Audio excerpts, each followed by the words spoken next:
আসসালামু আলাইকুম, কেমন আছেন সবাই? আশা করি ভালো আছেন।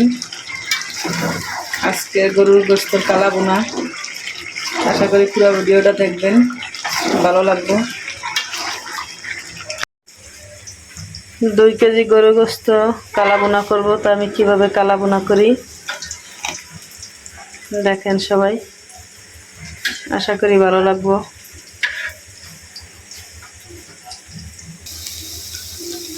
কালা বোনার জন্য প্রথমে পেঁয়াজ ভাজা নিতেছি, এরপরে এই পেঁয়াজ ভাজা তেল দিয়ে এই কালা বোনা গোস্তটা মাহায়া বসাবো। যে পেঁয়াজটা সুন্দর করে বাদামি কালার করে ভাজা তুলে নিব। আগুনটা বন্ধ করে দিচ্ছি।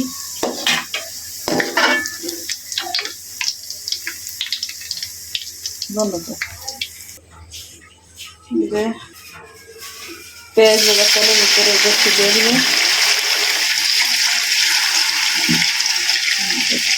আদা রসুন বাটা, রাঁধুনি কালা বোনার মশলা, কালা বোনার মশলা দিয়ে দিতেছি। হলুদের গুঁড়া পরিমাণ মতন, মরিচের গুঁড়া, গরম মশলার গুঁড়া, জিরার গুঁড়া, লবণ পরিমাণ মতন, পেঁয়াজ কুচি, তেজপাতা, গরম মশলা,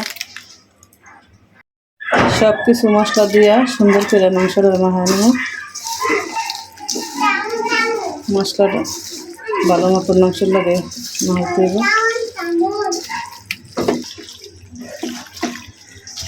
মাংসটা মাহানি অনেক সুন্দর হয়েছে। আরিফা কইতাছে মাহাটাই খাইতে ইচ্ছে করে। আরিফার রান্দা লাগবে না, আরিফায় নারায়ণ দেয় এর মাহাই নেই খাইব। আধা ঘন্টা পরে দেখতেছি কি অবস্থা মাংস মাখানি।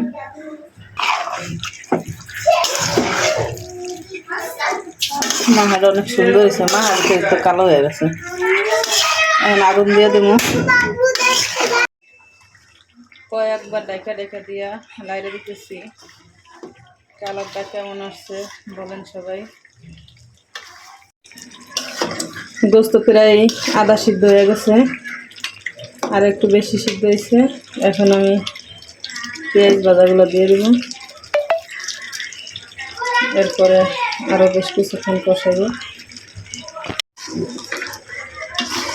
কালারটা এখনই অনেক সুন্দর হয়েছে। পুরো রান্না শেষ করা পর্যন্ত একবারে কালো হয়ে যাব। কালো বোনা যদি কালো না হয় তাহলে কেমন হবে বলেন। এখন এই কালো হয়ে গেছে, মাত্র অর্ধেক রান্না করলাম, এখন পর্যন্ত পানি দেইনি। মনে হয় বেশি পানি দিতে হইব না।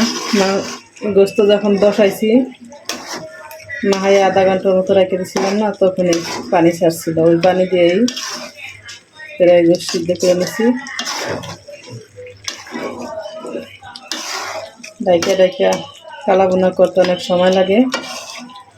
ডাইকা রেখা আগুন একবার কম করে দিয়ে পরে রান্না করতে হয়। যাদের ধৈর্য আছে তারাই পারবো কালা বোনা রান্না করতে, আর যাদের ধৈর্য নাই তারা পারবো না।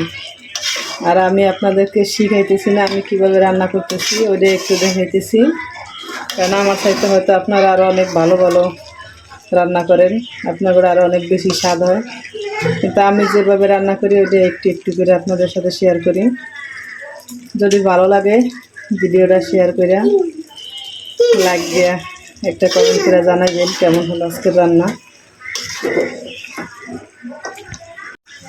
কাঁচামরিচ দিয়ে দিতেছি কটা, গ্রানটা অনেক সুন্দর হয়। আর মাংস আমার হতে বেশি দেরি নাই। কালারটা মোটামুটি অনেক সুন্দর হয়েছে। এই যে আমার গোস্ত প্রায় শেষ পর্যায়ে রান্দা কালা বোনা। এখন বাগার দিব, বাগার দিলেই শেষ। বাগার দেওয়ার পরে আরেকটু কালার আসবে, আর অনেকটা মজা লাগবে। কালা বোনার মজা এসে সরষের তেল দিয়া শুকনো মরিচ দিয়ে বাগার।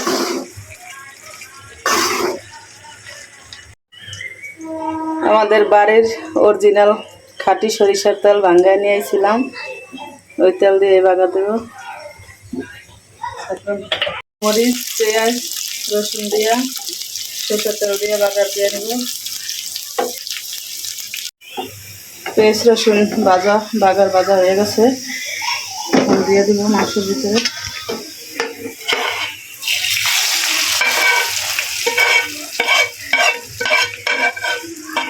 অনেক সুন্দর গ্রাম ছুটছে সরিষা তেলের,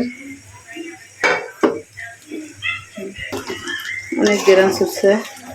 শুকনো মরিচ আর সরিষা তেল দিয়ে পেঁয়াজ রসুন ভাজা দিয়ে বাগার দিলে কালা বোনার মজাটা এই জায়গায়।